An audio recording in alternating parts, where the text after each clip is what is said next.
Welcome to this tutorial. In this tutorial, I'm going to show you how you can pop an image for your design. That is to say, to increase the look of that image so that whenever I use it to design, it will come out very well. If you're using a lower version, follow me carefully. You will achieve whatever I've achieved here. I'm going to achieve to an extent, okay? This is Coreldraw 2024. So let's move straight into the tutorial. Now, like I used to say, whenever I bring an image into this interface, always bitmap. Why are you bitmapping? So that it will reduce the weight or the heaviness of that image. Okay, I got this image online for the sake of this tutorial. Okay, you can do same for other images, and mind you, whenever you want to adjust any image here, first of all consider whether it is for printing or just for online. It will help you know how you're adjusting. Okay, because I'm going to show you how you can adjust this image manually. There's an automatic way, but in most cases it does not give you what you want, so I will manually adjust this image myself. So we should be grateful as designers that we have this feature embedded in this interface called Coreldraw. Okay, so you don't need any other software before you can edit your picture or other softwares that edit pictures or images. So let's move straight to the tutorial. Now look at your bitmaps menu. Click on bitmaps, convert to bitmaps. Like I said, always convert your image to bitmap. Click on it. Where you have resolution, at least let it be 300 at least. Now look at your color mode. Let it be in RGB. Select RGB and click OK. Good. You have bitmap this your image. Now go back to that same bitmaps menu. Have you seen? Look at where you have image adjustment lab. Click on it. Image adjustment lab. It will take you to this environment. This is the image you want to adjust. This is the preview. Whatever we are going to do here, whatever figure we are going to manipulate here, will show as a preview, so that by the time you click on OK, it will take that adjustment. Okay, now if you look at here, you see you see a kind of graph showing you the different levels or colors you are going to work with. If you look at here, you see where you have auto adjust. Like I said, the auto adjust, just like the name auto, it gives you what it likes. Okay, but we are going to do this manually so that we'll be able to adjust our own figures. Now look at where we have temperature. I'm going to be giving you a very brief way you can, or let's say a simple way you can remember these features and what it stands for. I'll still explain later. Now for temperature, whenever I see temperature, it's talking about the warmness or coolness of that image, that is warm or cool. Okay, and this one, the default is in 5000. These settings are not fixed. Okay, as long as we are going to do this manually, they are not fixed, depending on the picture, the sharpness of the picture, or how blurry the picture is. That is how we will adjust. Okay, thank God we have a preview here. Now when we talk about temperature, I say we're talking about the warmness or coolness of that image. Now we're talking about tint. Look at tint here. As you can see, everything here is showing 0. Okay, we have not inputted anyone. We'll do that as we go forward. Okay, tint means either green or magenta balance. That is to say, you balance between green and magenta. That is tint. Now for saturation, just know that whenever I hear saturation, I'm talking about color intensity. Color intensity. Okay, for brightness here, whenever I hear brightness, I'm talking about the overall light. Okay, now for contrast, I'm talking about the difference between light and dark. Okay, that is the light part of the image and also the dark part. That is contrast. If you increase, just like this bar you're having, when you increase, you're telling it, okay, do this one. If you reduce, you're telling it, do this one. So for highlights, you're talking about bright areas.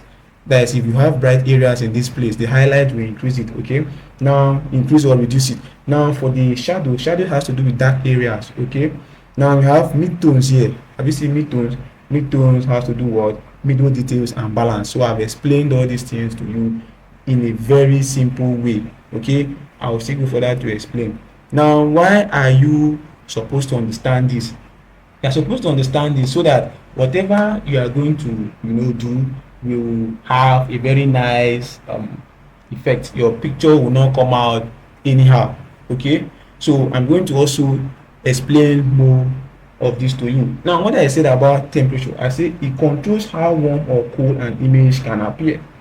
Okay, now I'm talking about warm, I'm talking about more yellow, more orange. I'm talking about cool, I'm talking about more blue. Okay, So it is mostly used to fix lighting. Okay, that is for temperature. Now we have other ones like tint. Look at tint here. I say it is used to correct unwanted color or color cast. Okay, now what you are seeing here is that more of magenta means pinkish or warmer look. Pinkish or warmer look. Okay, now more of green, you are saying okay, you want cooler or greenish look. That is for tint. Now for saturation, okay, like I say saturation does what? It is what? The overall color intensity. Okay, so always remember that the overall color intensity whenever I'm talking about saturation. Okay, now I'm talking about the other ones like saturation makes colors pop, or it also kills the effect of color in an image. It can help pop your your image or kill the effect of color on that image or in that image. Okay, now that is to say high saturation. Okay, if you increase this, that's to say the high saturation, okay, equals to vibrant colors, and if you reduce it, that is low saturation, equals to what? Dull or black and white look. Okay, now before I proceed, let me explain the other ones I've said to you practically. Look at this image. If you look at this image, it's looking whitish, and if you used to design, it's not that it will come out bad, but the image is already looking so whitish. I mean, based on how it was snapped or the processes or medium it has passed. Okay, now that is why I'm here to show you how you can pop this image even without any photo editing software. Okay, let's start from temperature. I say you leave it at default. For the tint, I'm not going to be using tint because not that it's not valuable, I just feel I don't need tint right now. Like I said before, if you increase the tint, what they are telling me is that it should look like pinkish or warmer look. Let me increase this. Look at this bar, this stroke here. Increase it. Have you seen? Increase it. Look at the effect on the image. Let me increase to the last. Have you seen? This is tint for you, so I have increased it. Okay, this 100% of it, and you can see it's looking somehow. Okay, let me reduce it. You see the effect also. Have you seen? Have you seen? So you can now see that tint also has an effect. That is when you understand what you're looking for. Okay, let me return it to 0. I can come here and type 0. Look at this place where you have this minus and the 2, 0. That is to say, look at, good, let me reduce it. Look at these arrows also. These arrows are also used to increase and reduce. You can manually type it. Okay, now for the tint, the left hand side, if you take it to the left, you are decreasing. That is why you are seeing minus. Why the right hand side you are increasing? That is why you leave the left that plus. Okay, now you've seen the effect of tint. Let's look at that of saturation. Before I explain the rest, let's see the one of saturation.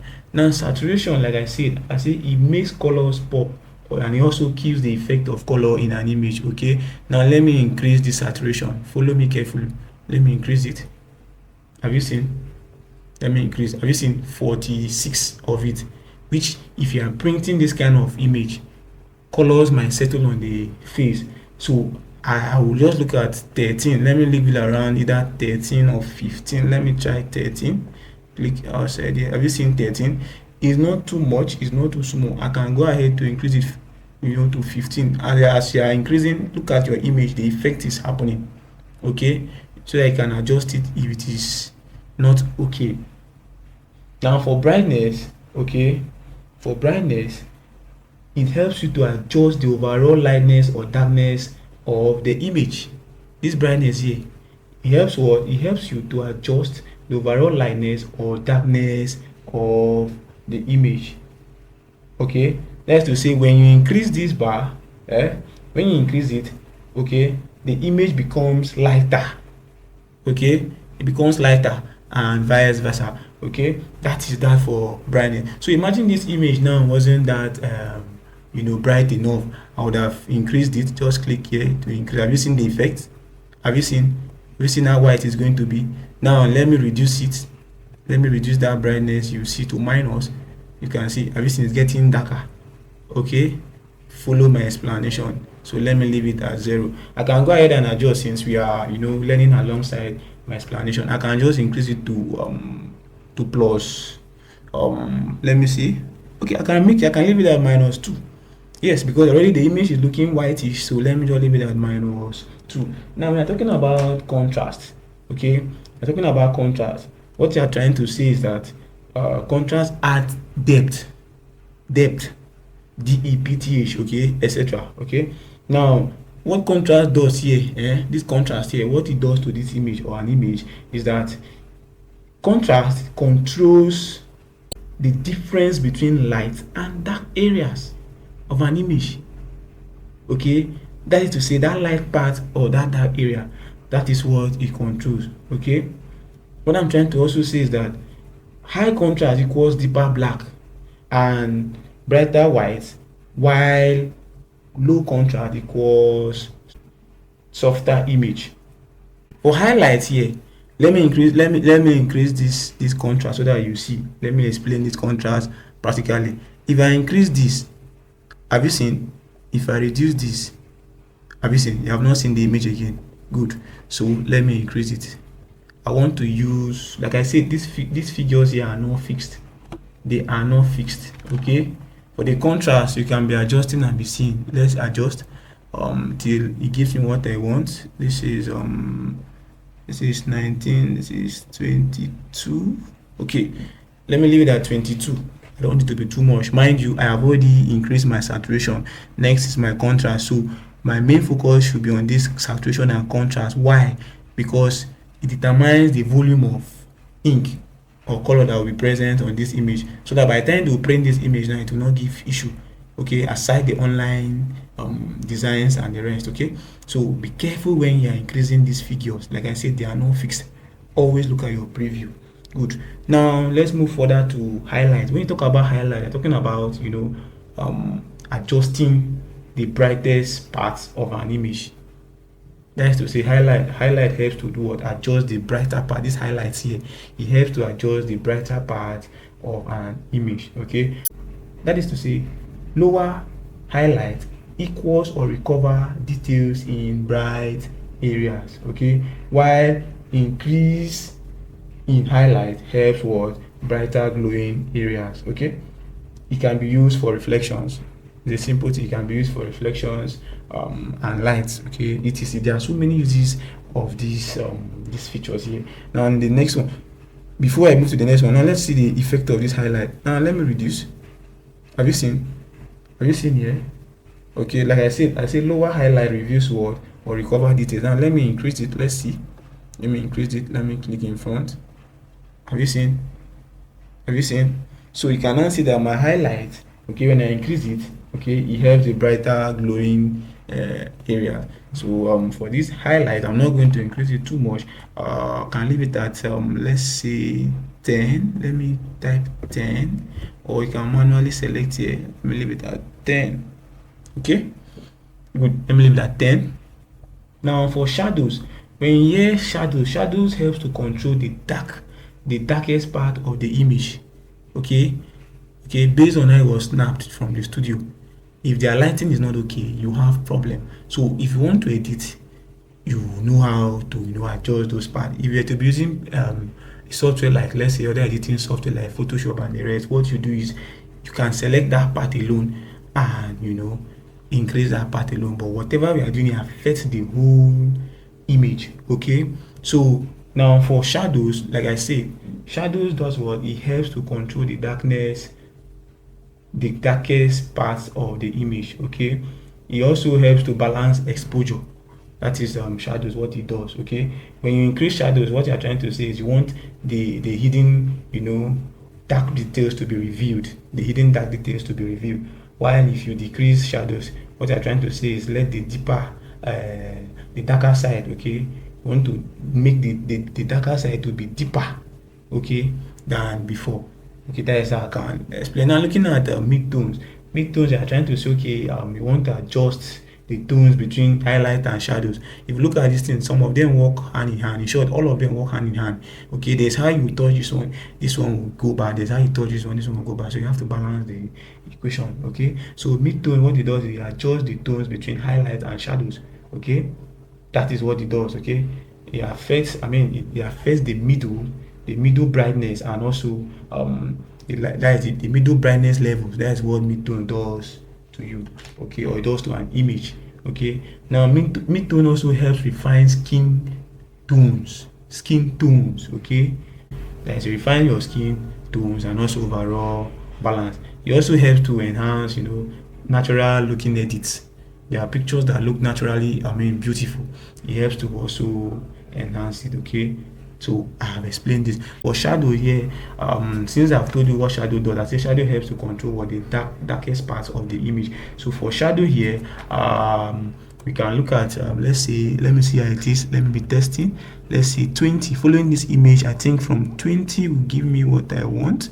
I don't know, but let's check and see. This is 17. Let me see 18. Okay, let me use 18. Okay, fine. For the midtones here, I might still avoid it. Okay, but let me see. Let me increase it small and see. Let me see 4. Okay, 4. Good. Have you seen? I can go ahead to increase my contrast.